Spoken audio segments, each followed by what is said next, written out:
A empregada de mesa sorriu e mentiu. A mamã comeu mais cedo. Os seus 2 filhos acreditaram nela. Mas os motociclistas, observando do outro lado da tasca, sabiam a verdade. E não eram o tipo de pessoas que deixavam boas mães lutar sozinhas.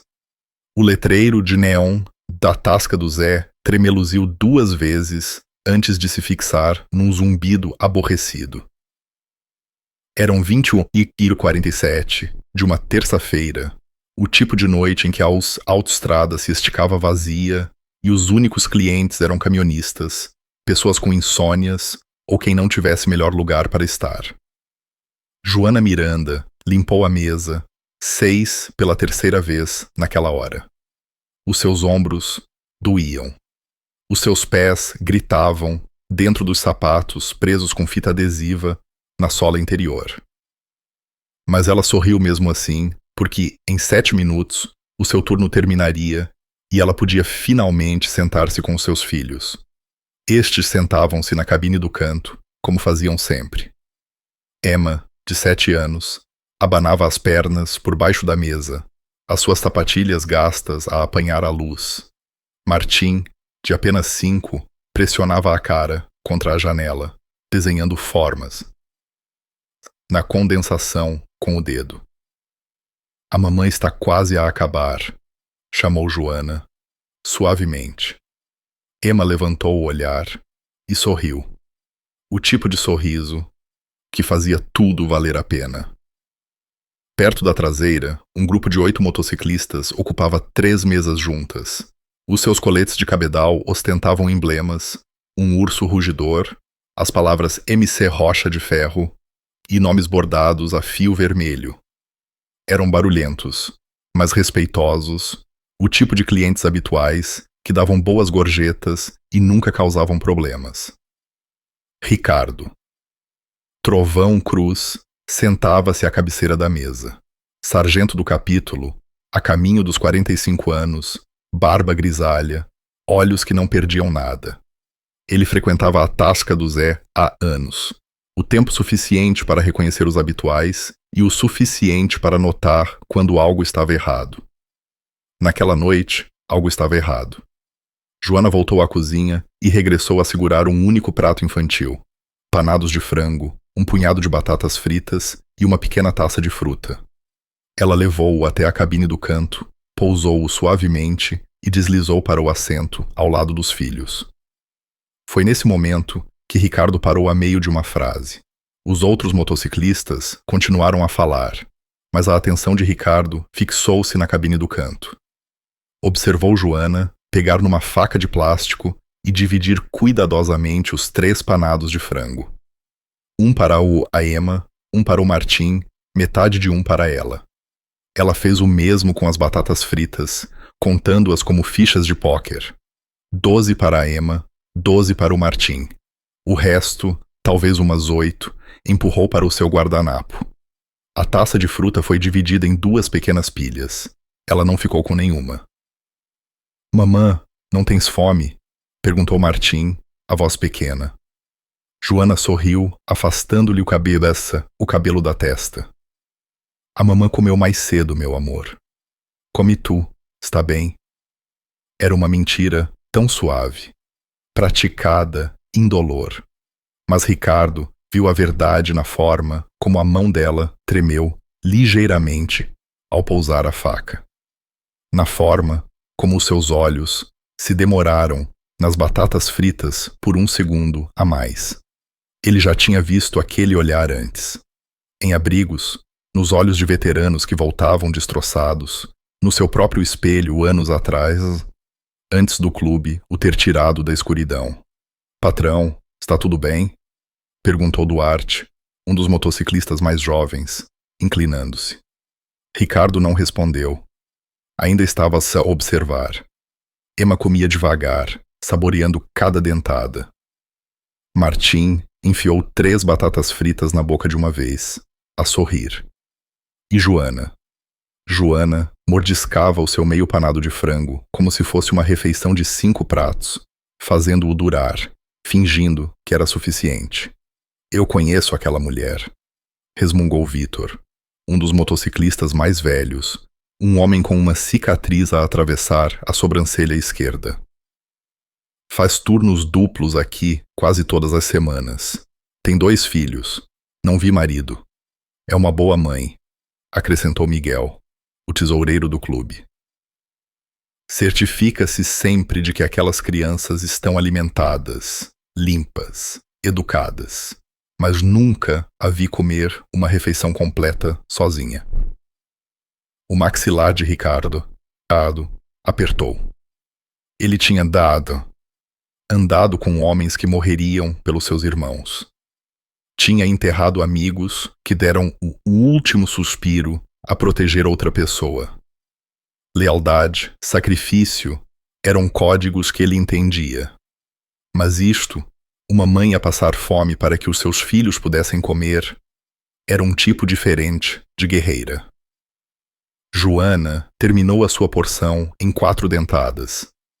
Limpou as mãos num guardanapo, depois tirou um pequeno bloco de notas do bolso do avental e começou a rabiscar.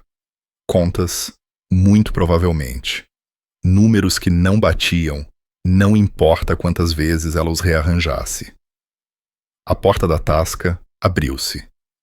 Um homem entrou.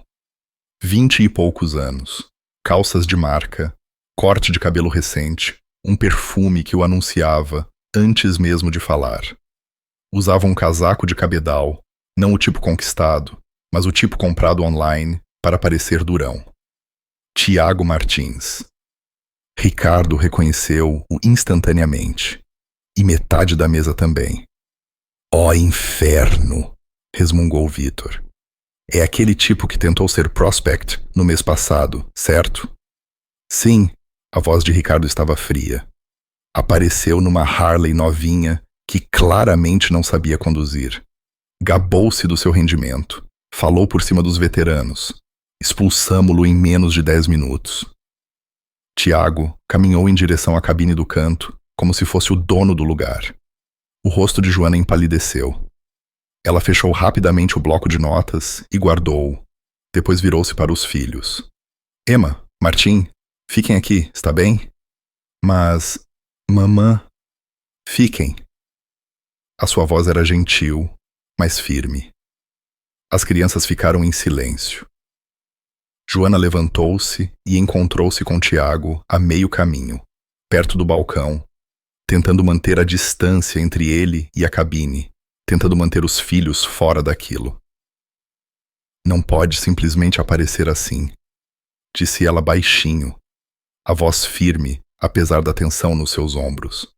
Tiago riu alto. Exibicionista. É uma tasca pública, Joana. Relaxa. O que é que queres? Quero que pares de me ligar. Para de enviar mensagens. Para de tentar espremer dinheiro de mim como se eu fosse um multibanco. As mãos de Joana cerraram-se, ao lado do corpo. Tu deves pensão de alimentos, Tiago, por ordem judicial. Estás em falta há 4 meses. Por ordem judicial, ele zombou, a voz a pingar sarcasmo. Tu arrastaste-me para o tribunal para me fazeres parecer um caloteiro. Isso é contigo. Tu és um caloteiro. As palavras saíram antes que ela as pudesse parar. O sorriso de Tiago desapareceu. Ele aproximou-se, a voz a descer a um assobio. Estás a envenenar os meus filhos contra mim. São teus filhos, e tu não ligas, não visitas, não ajudas. Por isso, não fiques aí a fingir que te importas. O rosto de Tiago ficou vermelho. Eu tenho uma vida, Joana. Tenho planos. Não vou ficar preso a pagar pelos teus erros. Meus erros? A voz dela falhou, mas ela manteve a posição. Eu estou a criá-los sozinha enquanto tu conduzes um carro de 45 mil euros. Isso chama-se sucesso, talvez se trabalhasses mais. Eu trabalho 70 horas por semana. Silêncio. Tiago mexeu-se, desconfortável agora, ciente de que as pessoas estavam a observar, incluindo os motociclistas. Ele forçou um sorriso trocista. Seja como for, Vemo-nos no tribunal novamente, e desta vez o meu advogado vai enterrar-te. Ele virou-se e saiu, deixando a porta bater atrás dele. Joana ficou congelada por um momento, a respiração superficial. Depois, virou-se para os filhos, forçou um sorriso e deslizou para a cabine, como se nada tivesse acontecido. Mas Ricardo viu as mãos dela a tremer enquanto alcançava o copo de água. Vítor inclinou-se. Vamos mesmo ficar aqui sentados? Ainda não, disse Ricardo calmamente. Mas não vamos ficar sentados por muito tempo. Ele tirou o telemóvel e abriu o chat de grupo do clube. Reunião de emergência amanhã, no clube 9 Sem desculpas. 3 pontos apareceram imediatamente. Depois, 5 confirmações. Duarte franziu a testa. Qual é o plano, patrão? Ricardo observou Joana ajudar Martim com o casaco, enquanto Emma dobrava cuidadosamente o seu guardanapo. Vamos resolver isto, disse Ricardo. Limpo, legal e rigoroso. O parque de estacionamento estava escuro, exceto por um único candeeiro de rua que mal alcançava as bordas da gravilha.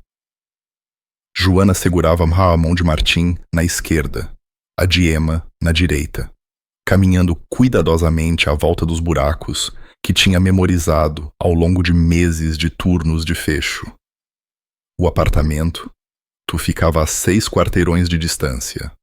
Sem carro, sem autocarro a esta hora, apenas uma caminhada tranquila sob a fraca luz dos candeeiros de rua.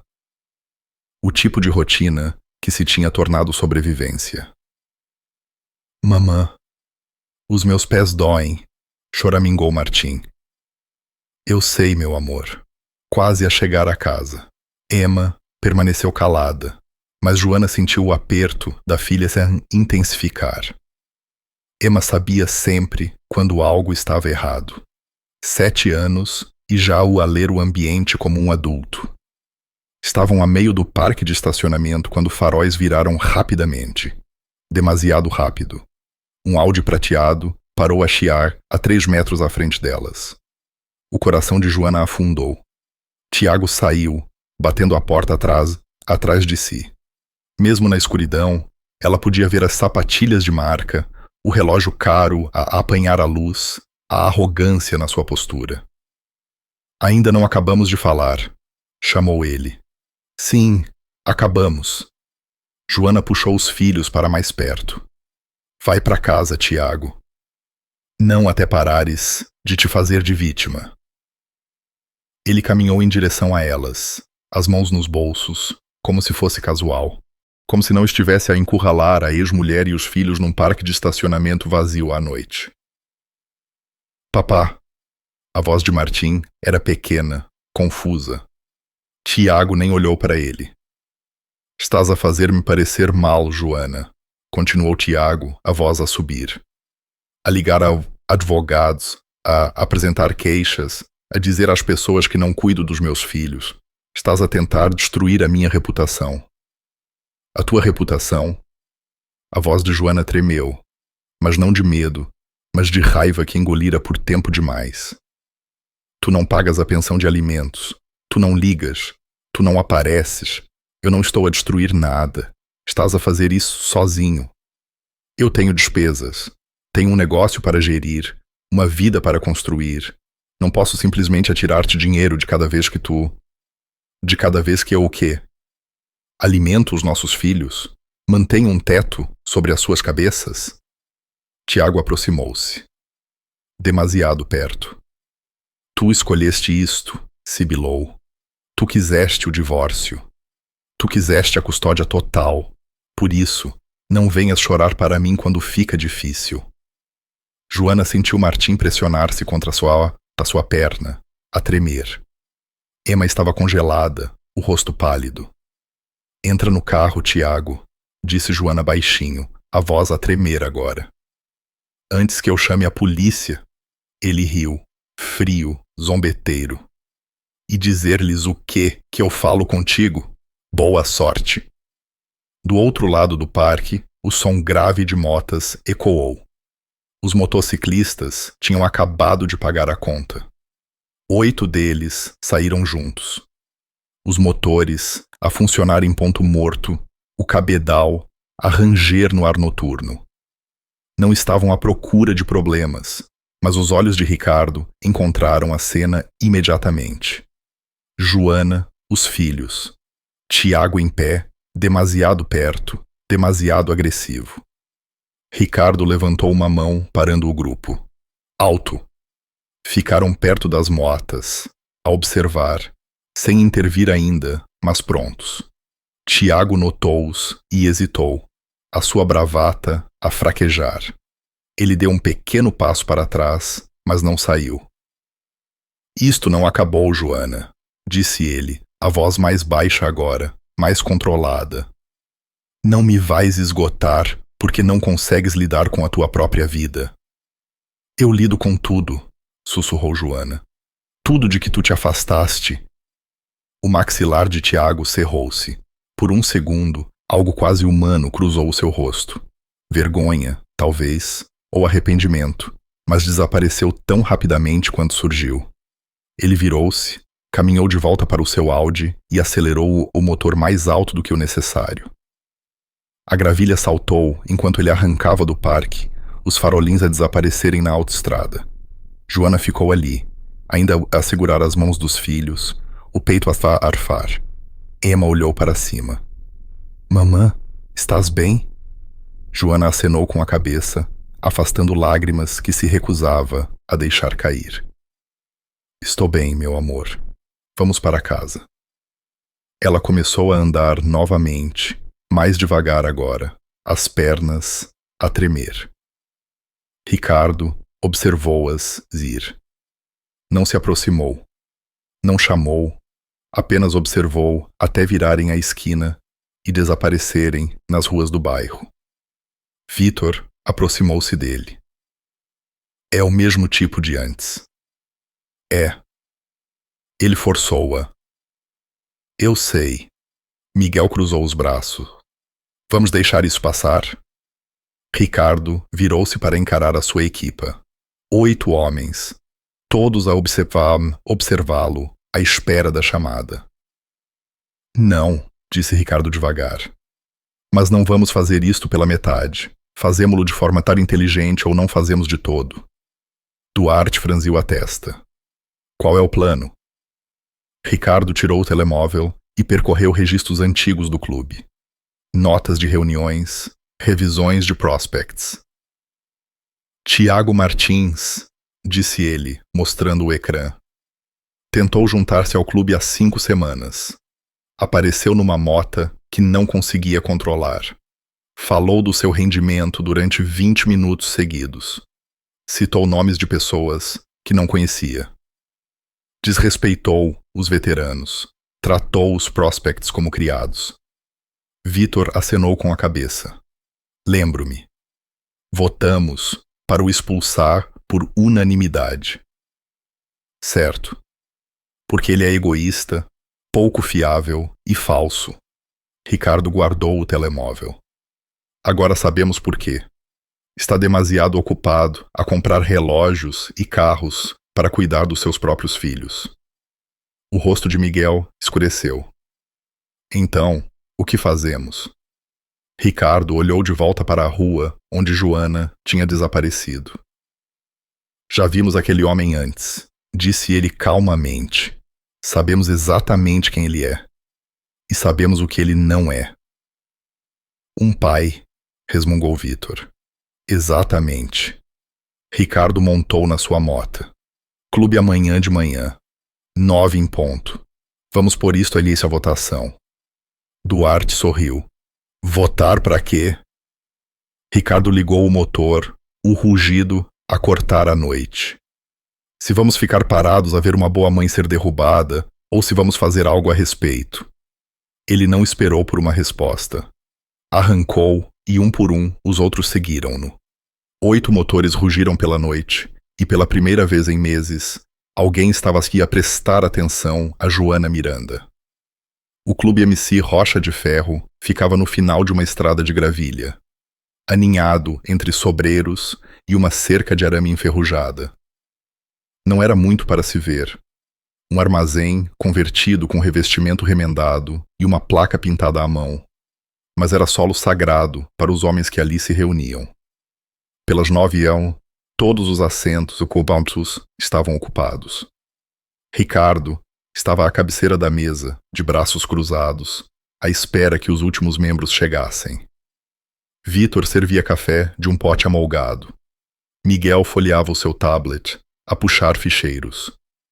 Duarte encostava-se na cadeira, palito, entre os dentes. 12 homens no total.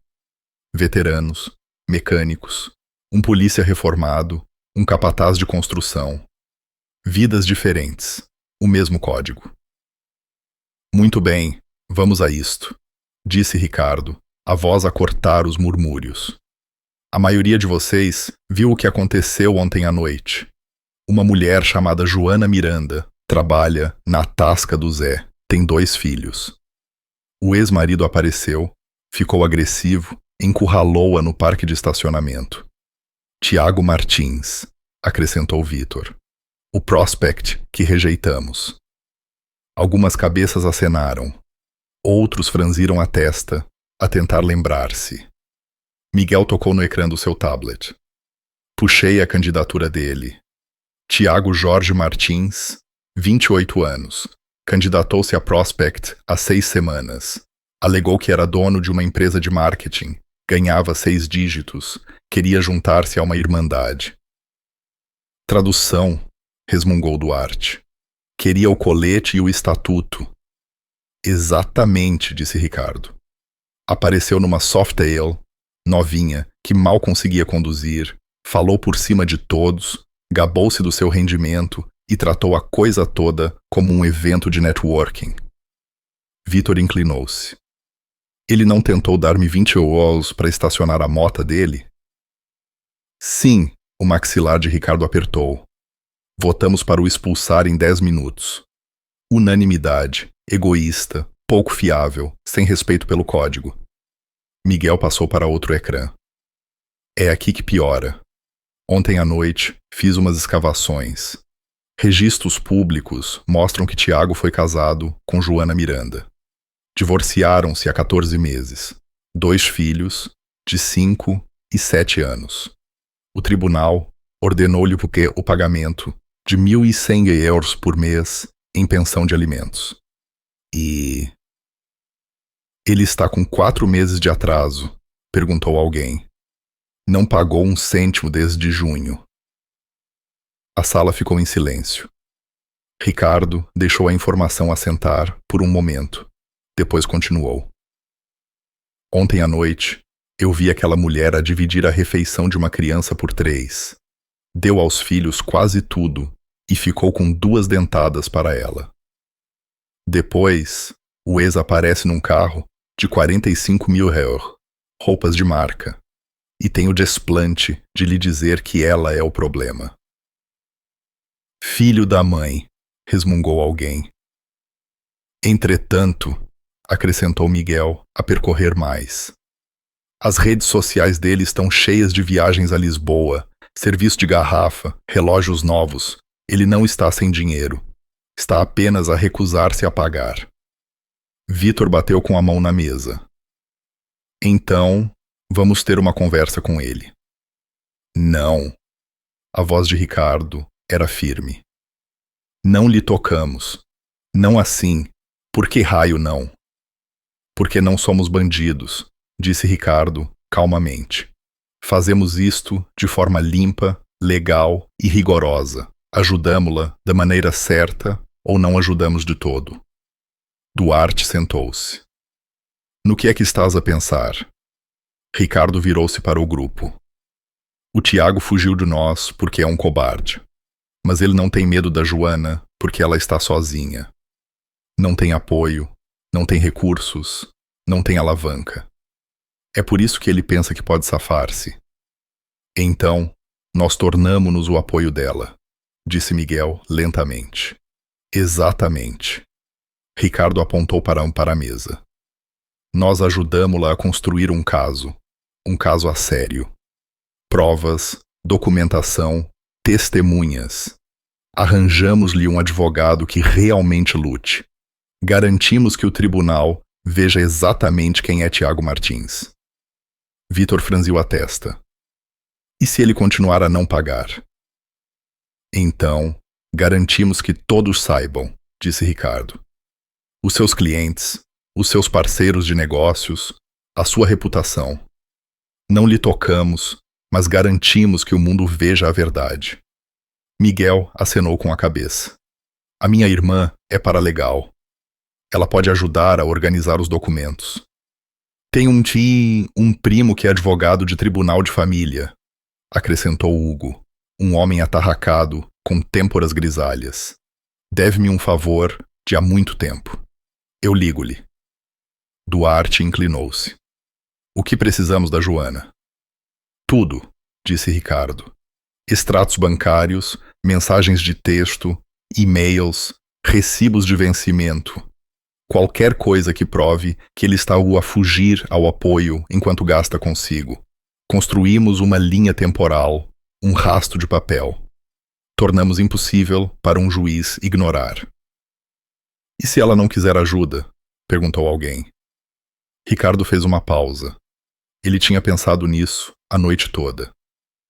Então respeitamos isso, disse ele calmamente. Mas não acho que ela vá dizer que não. Acho que ela tem lutado sozinha há tanto tempo que se esqueceu como é ter pessoas do seu lado. A sala ficou em silêncio por um instante. Depois, Vitor falou. Eu voto para o fazermos. Secundo, disse Miguel imediatamente. Todos a favor. 12 mãos levantaram-se. Nenhuma hesitação. Ricardo acenou com a cabeça. Muito bem. Isto fica em segredo. Não anunciamos. Não fazemos cenas. Duarte, Miguel, vem comigo. Falamos com a Joana hoje. Vemos se ela está disposta. Hugo, liga ao teu primo. Vitor, começa a puxar tudo o que for público sobre o Tiago. Redes sociais, críticas de negócios, registros judiciais. Em cima disso. E mais uma coisa. A voz de Ricardo ficou mais dura agora. Tiago Martins não sabe que estamos a chegar. E quando ele finalmente perceber o que está a lhe acontecer, será tarde demais para o parar. Duarte sorriu. Gosto deste plano. Devias, disse Ricardo. Porque não estamos apenas a ajudar uma empregada de mesa. Estamos a garantir que 2 miúdos não cresçam a pensar que a negligência do pai é normal. Ele olhou em volta da mesa para homens que tinham visto o pior do mundo e escolheram defender algo melhor.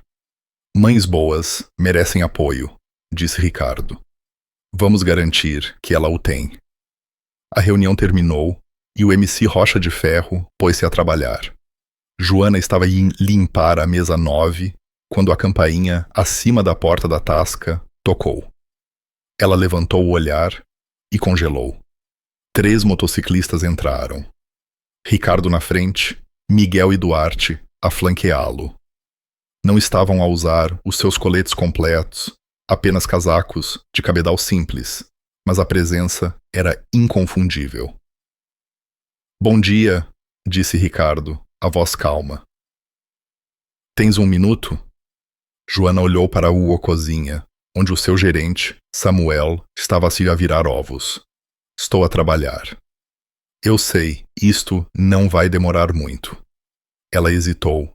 Depois gesticulou para uma cabine do canto. Sentaram-se. Ela permaneceu em pé. Se isto é sobre a noite passada... É, disse Ricardo, mas não da maneira que pensas. Joana cruzou os braços, na defensiva.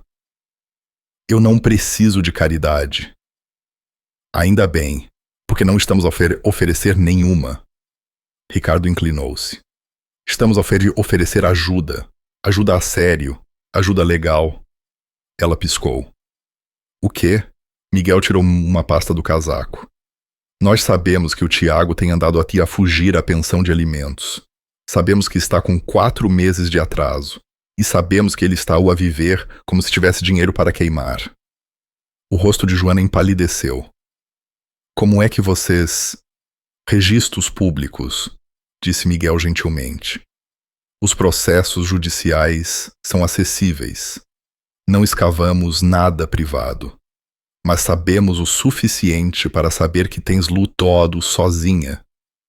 E queremos ajudar-te a lutar, acrescentou Ricardo. Os olhos de Joana moveram-se entre eles, confusa, desconfiada. Por quê? Vocês nem me conhecem. Sabemos o suficiente, disse Ricardo. Sabemos que estás a trabalhar até à exaustão. Sabemos que estás a alimentar os teus filhos antes de ti. E sabemos que o teu ex é um cobarde que pensa que pode safar-se porque não tens apoio. Por isso, estamos a oferecer-nos para ser o teu apoio, disse Duarte simplesmente. Joana afundou-se na cabine em frente a eles, as mãos a tremer. Eu não consigo pagar a um advogado. Eu tentei. Não consigo. Não vais ter de o fazer, disse Ricardo. Temos um advogado de tribunal de família que nos deve um favor. Ele aceita o teu caso pro bono. Mas precisamos da tua ajuda para o construir. Construir o quê? Um caso à prova de falhas, explicou Miguel. Mensagens de texto onde o Tiago evita as tuas chamadas. E-mails onde ele dá desculpas. Extratos bancários a mostrar que estás a passar dificuldades enquanto ele está a gastar. Qualquer coisa que prove que ele está deliberadamente a evitar a sua responsabilidade. Joana encarou a mesa. Ele vai lutar. Ele fala sempre. Deixa-o lutar, disse Ricardo. Desta vez, não estarás sozinha. Pela primeira vez em meses, Joana sentiu algo a abrir-se no seu peito. Não esperança, ainda não, mas algo próximo disso. Está bem, sussurrou. O que é que precisam? A semana seguinte moveu-se como uma máquina bem oleada. Joana encontrou-se com o primo de Hugo, um advogado chamado David Costa, que a guiou por cada passo. Ele era paciente, minucioso e afiado como uma lâmina. Estamos a construir uma narrativa, explicou David durante a primeira reunião. O Tiago tem os meios, mas recusa-se a pagar. Tu tens a necessidade e tens feito tudo certo. O juiz precisa de ver esse contraste. A irmã de Miguel, uma paralegal chamada Ágata, ajudou a organizar tudo em pastas codificadas por cores. Mensagens de texto impressas e destacadas, extratos bancários cruzados com datas, uma linha temporal que mostrava cada pagamento falhado, cada chamada ignorada, cada promessa quebrada. Joana sentou-se à sua pequena mesa da cozinha uma noite, a olhar para 3 anos de documentação espalhadas à sua frente. Emma e Martim dormiam no quarto ao lado. Eu não percebi o quanto tinha guardado, murmurou. Ágata sorriu suavemente. Guardaste porque uma parte de ti sabia que precisarias um dia. Duarte, que tinha um jeito para a tecnologia, puxou as contas públicas de Tiago nas redes sociais. Screenshots de jantares caros, publicações a gabar-se de um fim de semana no Algarve. Uma foto de um relógio novo com a legenda "Mimo para mim". Ele nem está a tentar esconder, resmungou Duarte, abanando a cabeça. Vitor rastreou os registros comerciais de Tiago. A Martins Media Group, uma pequena empresa de marketing que, de acordo com registros públicos, rendia mais de 280 mil por ano. Ele não está sem dinheiro, confirmou Vitor. Nem de perto. David Costa reviu tudo com o olhar de um advogado, verificando datas, validando fontes, garantindo que nada podia ser contestado em tribunal. Isto está sólido, disse ele durante a segunda reunião. Muito sólido. Mas preciso de mais uma coisa. O quê? Uma declaração tua, pelas tuas próprias palavras. Como tem sido. O que sacrificaste, o que os teus filhos ficaram sem. A garganta de Joana apertou. Não quero parecer que estou a queixar-me. Não estás a queixar-te, disse David gentilmente. Estás a dizer a verdade, e a verdade é poderosa. Naquela noite, Joana sentou-se e escreveu 4 páginas à mão, sem edições. Escreveu sobre dividir refeições, sobre escolher entre eletricidade e mercearia, sobre a filha a perguntar por que é que não podiam ir ao jardim zoológico como as outras crianças. Escreveu sobre mentir a Martim quando ele perguntou se ela estava com fome. Quando terminou, pousou a caneta e chorou. Pela primeira vez em meses, permitiu-se chorar. 2 dias antes da data do tribunal, a equipa reuniu-se no clube uma última vez. David expôs o caso na mesa como um general a planear uma batalha. Temos documentação, registros financeiros, testemunhos e uma linha temporal que mostra negligência clara e intencional.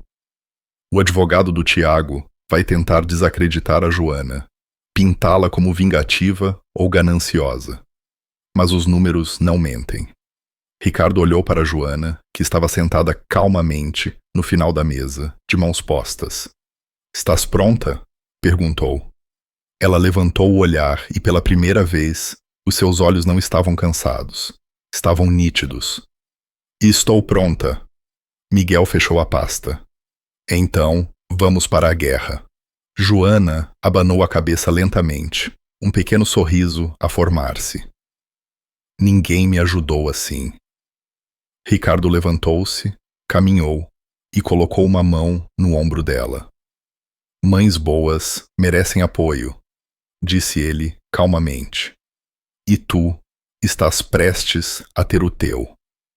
O tribunal de família e menores cheirava a madeira antiga e ar viciado. Joana sentou-se num banco fora da sala 3B, as mãos apertadas tão firmemente que os nós dos seus dedos estavam brancos. Ela usava o seu único vestido, um simples azul marinho que comprara numa loja em segunda mão há 3 anos. Estava limpo, passado a ferro, respeitável. David Costa sentou-se ao seu lado, a rever notas no seu tablet. Lembra-te, mantenha calma. Responde apenas ao que te for perguntado. Não o deixes destabilizar-te. Não vou, sussurrou Joana, embora a sua voz tremesse. Emma e Martim estavam com uma vizinha. Joana não os queria ali para isto. Já tinham visto o suficiente. Pelo corredor, uma porta abriu-se e Tiago entrou com o seu advogado. Um homem num fato impecável com cabelo gomado e uma mala que provavelmente custava mais do que a renda mensal de Joana. Tiago usava um fato cinzento escuro à medida, sapatos polidos e um sorriso trocista confiante. Olhou para Joana, depois desviou o olhar com desdém, como se ela não valesse o seu tempo. O seu advogado inclinou-se, sussurrando algo. Tiago riu. O estômago de Joana deu voltas. Ele acha que já ganhou, murmurou. Deixa-o pensar isso, respondeu David. O excesso de confiança torna as pessoas descuidadas. As portas da sala de audiências abriram-se. Miranda contra Martins. Juíza doutora Cristina Lopes a presidir. Joana levantou-se, as pernas a tremer, e entrou. A sala era pequena, luzes fluorescentes a zumbir por cima. A juíza do ré, cora Cristina Lopes, uma mulher austera nos seus 60 anos, com cabelo prateado e olhos perspicazes, sentou-se no banco a rever ficheiros. Joana sentou-se à mesa do queixoso. Tiago sentou-se do outro lado do corredor, encostado, casualmente, a sussurrar algo ao seu advogado. Então, as portas traseiras abriram-se. 8 motociclistas entraram, em fila única, movendo-se silenciosamente para a última fila. Sem emblemas, sem cores, apenas casacos de cabedal e solidariedade silenciosa. Ricardo sentou-se no meio. Vítor à sua esquerda, Miguel à sua direita. Duarte, Hugo, Ágata e outros 2 preencheram o resto da fila. Não disseram uma palavra. Não fizeram uma cena. Eles apenas se sentaram. A cabeça de Tiago virou-se. Os seus olhos arregalaram-se. Ligeiramente.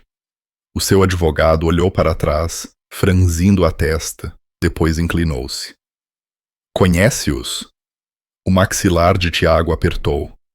Não, mas os olhos de Ricardo fixaram-se nele, firmes, frios e inabaláveis, e Tiago foi o primeiro a desviar o olhar. A juíza doutora Lopes bateu o seu martelo. Vamos prosseguir. Senhora Miranda, está a solicitar o cumprimento dos pagamentos de pensão de alimentos, conforme o seu decreto de divórcio. Está correto? Joana levantou-se. Sim, Excelência. E o senhor Martins contesta esta alegação? O advogado de Tiago levantou-se suavemente. Excelência, o meu cliente tem enfrentado dificuldades financeiras e solicita uma alteração do apoio com base em circunstâncias alteradas. Dificuldades financeiras, repetiu a juíza, doutora Lopes, a sobrancelha levantada. Vejamos as provas. David Costa levantou-se. Excelência, gostaríamos de apresentar documentação que contradiz essa alegação. Ele aproximou-se do banco com uma pasta.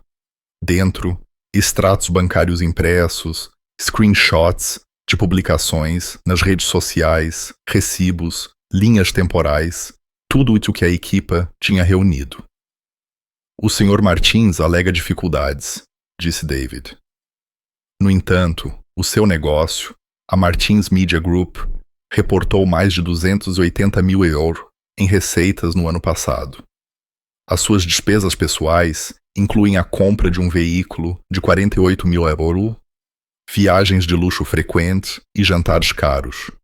Tudo isto enquanto se recusa a pagar a pensão de alimentos ordenada pelo tribunal durante 4 meses consecutivos. O advogado de Tiago levantou-se rapidamente. Excelência, receita não é o mesmo que rendimento pessoal. Estou ciente da distinção, doutor, disse a juíza, doutora Lopes secamente. Ela folheou os documentos, a sua expressão a endurecer a cada página. David continuou. A senhora Miranda trabalha 70 horas por semana como empregada de mesa. Ela ganha €600 por mês.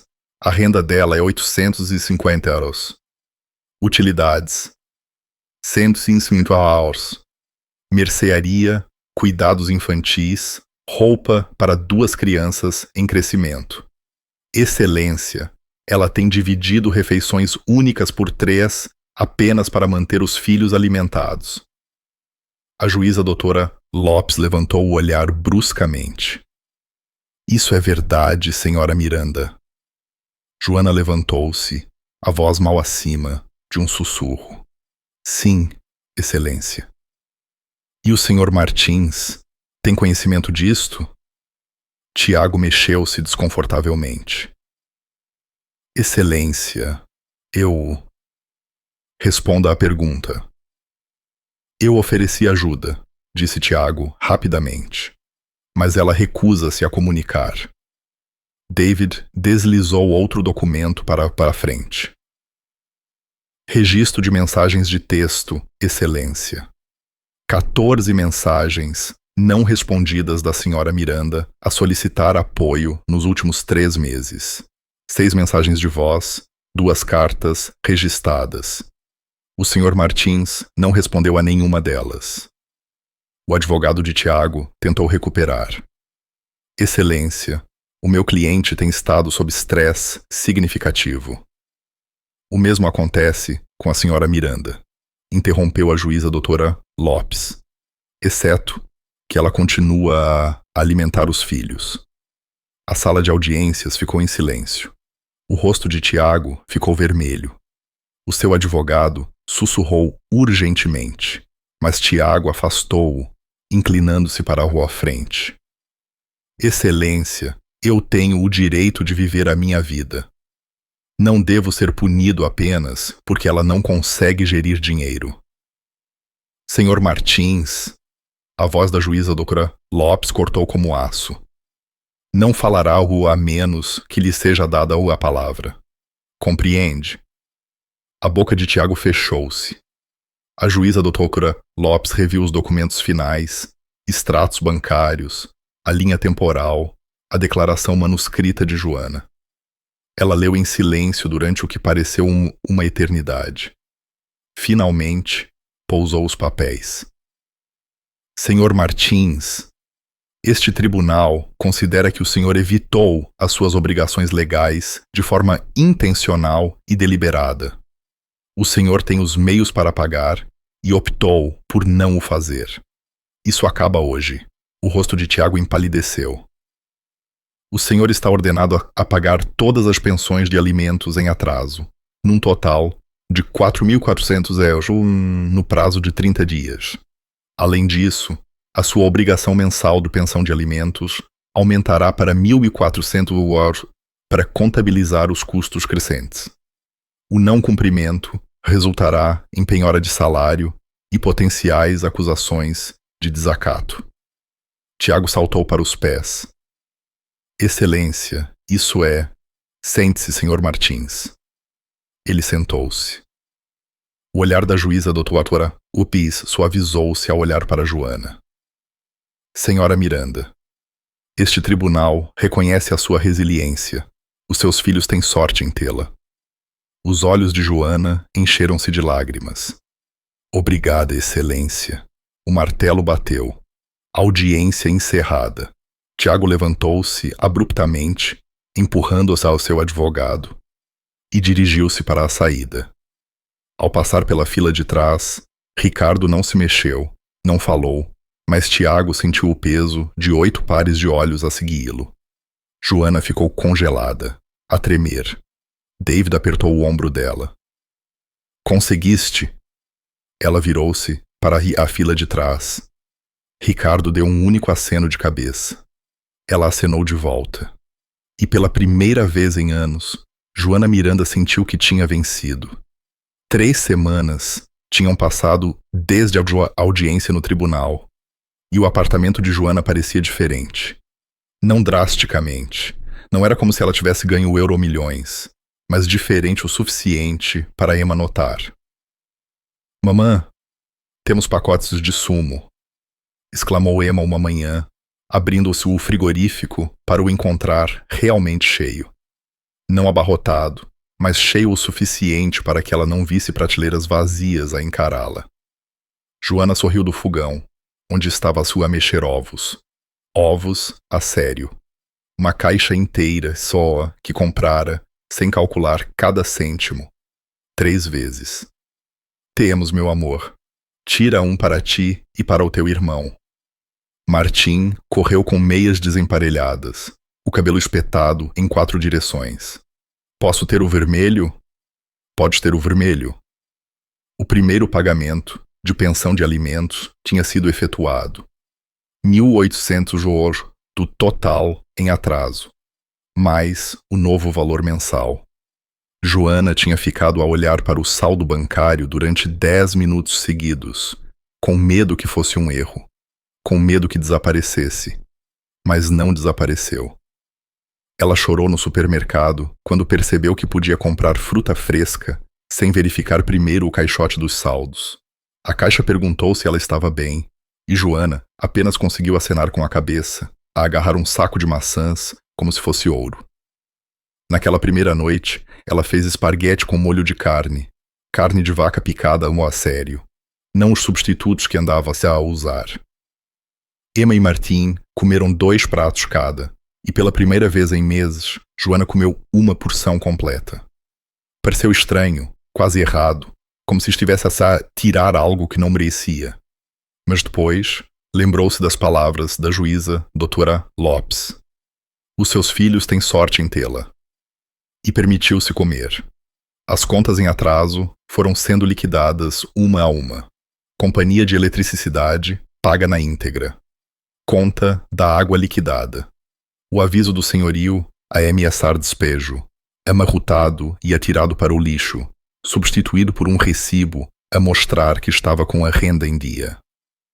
Joana guardou todos os recibos numa pasta organizada por data. Não era apenas prova de pagamento. Era a prova de que estava a reconstruir.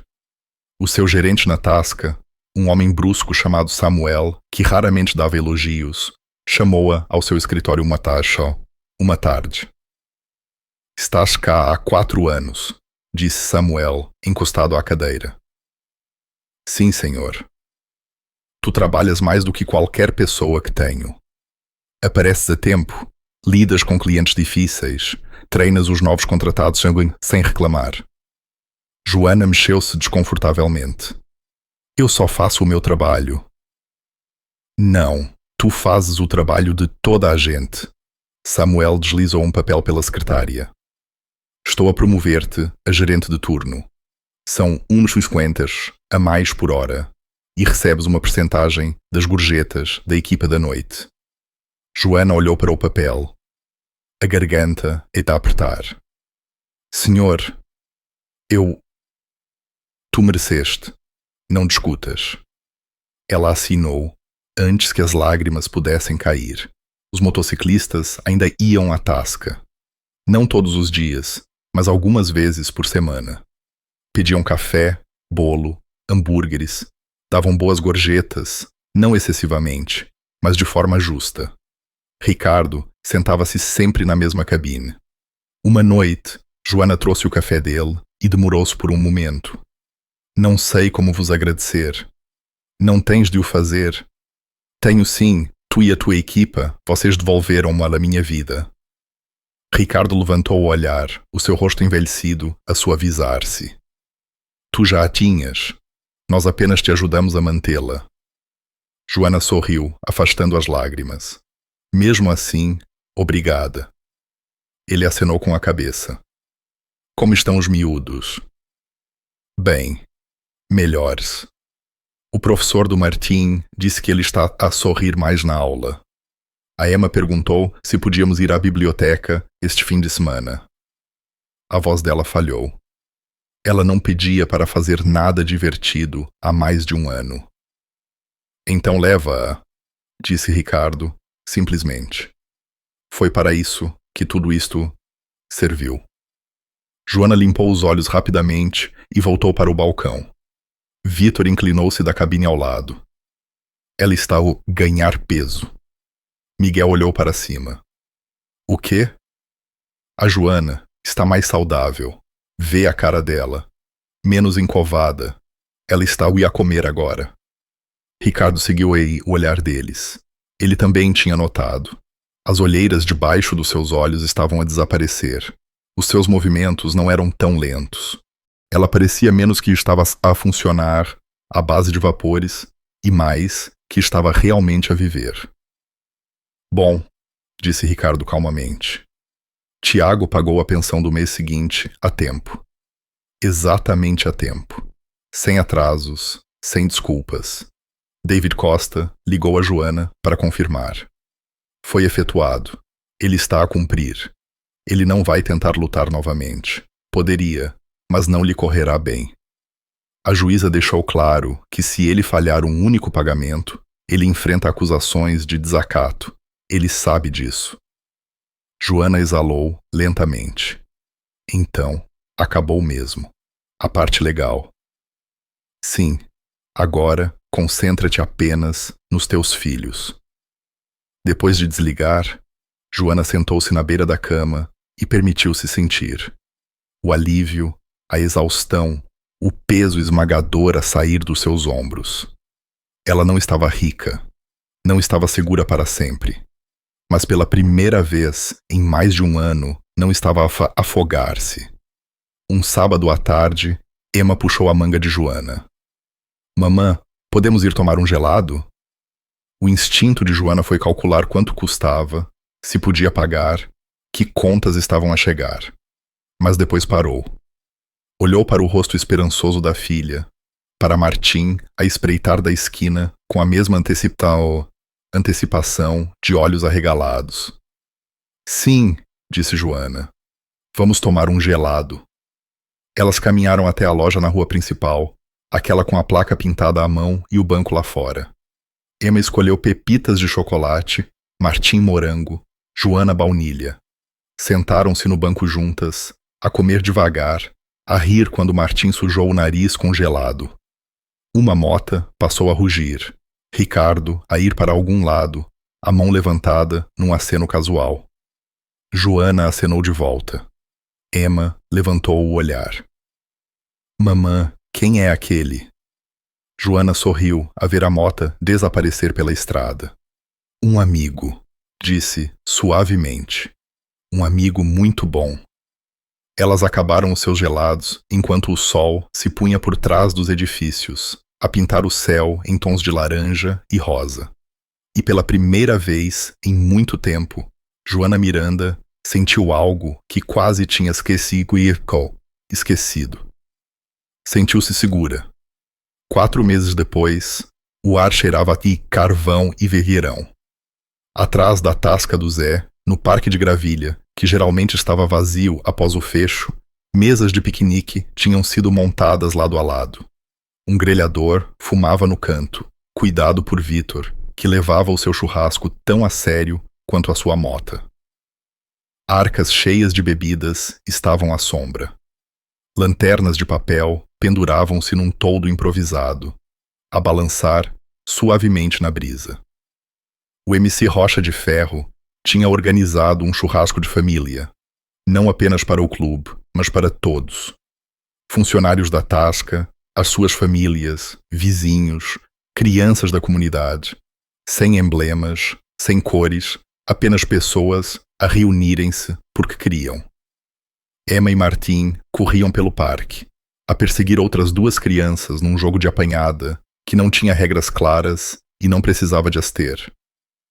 O riso de Emma ecoava, o tipo de som puro e despreocupado que apenas crianças que se sentem seguras conseguem fazer. Joana estava perto da mesa das bebidas a observá-los, um copo de papel de limonada na mão. Ela usava jeans e uma t-shirt branca simples. O cabelo estava preso num rabo de cavalo. Parecia descansada, saudável, presente.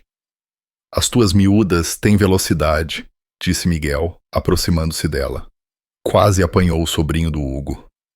Joana riu. Ela tem comido melhor. Mais energia. Bom. Martim correu, ofegante e sorridente. Mamã, posso comer um cachorro? Já comeste 2, mas ainda tenho fome. Joana ajoelhou-se, afastando o cabelo da testa suada dele. Está bem. Mais um. Mas come devagar.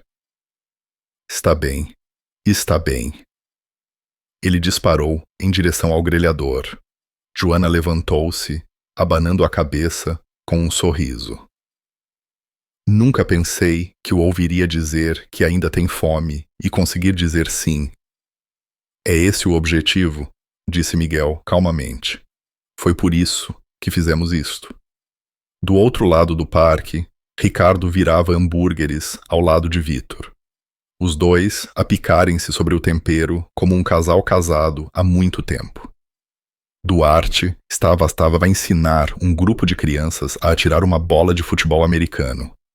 Ágata sentava-se numa mesa com 2 outras mulheres, a rir de algo no seu telemóvel. Parecia fácil, natural, como família.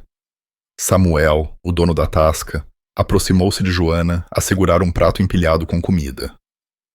Já comeste? Vou comer. Isso não é resposta. Ele entregou-lhe o prato. Come. Ordem do gerente. Joana pegou no prato, a garganta a apertar. Obrigada, Samuel. Ele resmungou, já a afastar-se. Não me agradeças. Apenas faz o teu trabalho e mantém este lugar a funcionar. Mas ela viu o pequeno sorriso que ele tentou esconder. À medida que o sol descia, a pintar o céu em tons de âmbar e rosa, as pessoas começaram a reunir-se à volta das mesas. Pratos cheios, vozes a sobreporem-se numa conversa fácil. Ricardo encontrou o olhar de Joana do outro lado do parque e gesticulou para um lugar vazio na sua mesa. Ela hesitou, depois caminhou. Emma e Martim a seguirem-na com os seus pratos. Sentem-se, disse Ricardo, simplesmente. Eles sentaram-se. Emma mordeu o seu cachorro, ketchup a borrar o canto da sua boca. Martim balançava as pernas por baixo do banco, a cantarolar uma melodia que Joana não reconheceu. Eles parecem felizes, observou Ricardo. Estão, disse Joana suavemente. Pela primeira vez em muito tempo, estão. Vitor sentou-se pesadamente, prato na mão. Recebi notícias do David Costa esta manhã. O Tiago tem pago a tempo. 3 meses seguidos agora. Joana acenou com a cabeça. Eu sei. Continuo à espera que a outra bota caia. Não vai cair, disse Miguel, juntando-se à mesa. Ele sabe o que acontece se tentar. E a reputação do negócio dele já sofreu um golpe. A notícia do caso do tribunal espalhou-se. Ele não pode pagar outro escândalo. Joana exalou lentamente. Eu não quero que ele sofra. Eu só quero que ele cuide dos filhos. E agora ele está a cuidar, disse Ricardo, porque finalmente a gente teve de enfrentar as consequências. Emma levantou o olhar de repente. Senhor Ricardo, é amigo da mamã? Ricardo sorriu, um sorriso raro e genuíno que suavizou o seu rosto geralmente estoico. Sim, miúda, sou. Bom, disse Emma com ar sério. A mamã precisa de mais amigos. O rosto de Joana corou. Ela não está errada, disse Vitor, a sorrir. À medida que a noite se estendia, alguém ligou um rádio. Música clássica, rock flutuava pelo parque. Nada muito alto, apenas música de fundo que fazia tudo parecer mais quente. Joana estava na borda do grupo, a observar Martim, a tentar ensinar a Duarte o aperto de mão que aprendera na escola. A observar Emma, a ajudar Ágata a limpar pratos, a levar o seu novo papel de ajudante, muito a sério. Ricardo caminhou para o lado dela, as mãos nos bolsos. Fizeste bem, disse ele, calmamente. Eu não fiz nada, foram vocês. Não, a voz dele era firme, mas gentil. Tu lutaste pelos teus filhos todos os dias, mesmo quando não tinhas mais nada para dar. Isso exige um tipo de força que a maioria das pessoas não tem. Nós apenas garantimos que a luta fosse justa. Joana olhou para ele, lágrimas a acumularem-se nos seus olhos. Eu não sei o que teria feito sem vocês. Terias descoberto. És mais forte do que pensas. Talvez. Ela sorriu através das lágrimas. Mas estou feliz por não ter tido de o fazer. Ricardo acenou com a cabeça em direção à multidão. É assim que deve ser. Pessoas a cuidar umas das outras. Ninguém deixado para trás. Joana observou os filhos a rir, pratos cheios na mão, rodeados de pessoas que escolheram preocupar-se. Obrigada, sussurrou, por aparecerem quando mais ninguém apareceu. Ricardo não respondeu com palavras. Apenas pousou uma mão no ombro dela, firme, grounding. O tipo de gesto que dizia mais do que qualquer discurso jamais poderia.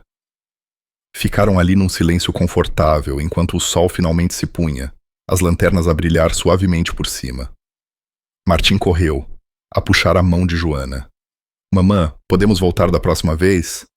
Joana olhou para Ricardo. Ele sorriu. Sempre que quiseres. Sim, disse Joana e apertar a mão do filho. Podemos voltar. Emma juntou-se a eles, a encostar-se ao lado de Joana. Eu gosto de estar aqui. Eu também, meu amor. De algum lugar na multidão, a voz de Vitor chamou. Quem quer sobremesa? Um aplauso irrompeu. As crianças correram para a mesa das sobremesas. Adultos riram e seguiram-nas. Joana virou-se para Ricardo uma última vez. Disseste, mães boas merecem apoio. Disse. Bem, obrigada por seres o meu. Ricardo inclinou a cabeça. Sempre que precisares de nós, estamos aqui. Esse é o código. Enquanto Joana caminhava em direção aos filhos, em direção ao riso, à luz e ao calor das pessoas que escolheram ficar ao lado dela, ela percebeu algo profundo. Ela não estava mais sozinha. Não porque alguém a resgatou, mas porque ela lutou e pessoas que valiam a pena escolheram lutar ao lado dela. E isso fazia toda a diferença. Se gostou desta história, não se esqueça de subscrever o canal, deixar o seu comentário sobre a atitude do MC Rocha de Ferro e clicar no gosto no vídeo. O seu apoio ajuda-nos a partilhar mais histórias inspiradoras como esta.